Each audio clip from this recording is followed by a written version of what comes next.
Tara, kain tayo ng aking ginawang sweet and sour fish fillet.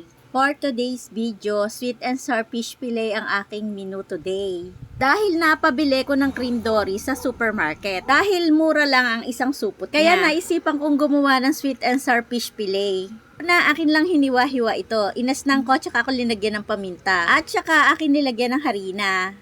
Tapos, ibabalot ko uli siya sa harina. Inulit na ibalot sa harina para maging crispy. Tsaka ako pinrito. Tamang-tama ito ngayon dahil mahal na araw. 1 linggo tayo mag-iisda at gulay. Pagkatapos ko siyang iprito, akin munang tinabi dahil gagawa tayo ng sauce. Itong bell pepper at carrots ay akin munang pinrito. Yun, nagisa ako ng luya, bawang at sibuyas. Tapos, linagyan ko ng toyo. At saka akin nilagyan ng tubig. Nilagyan ko to ng ketchup.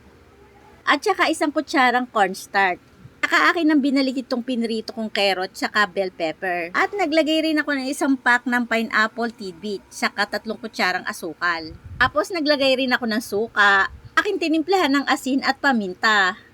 Simple lang lutuin itong sweet and sour fish fillet. Ang supot lang yung niluto ko na to. Dahil gusto raw ng anak ko, yung wala naman daw sauce yung isang supot.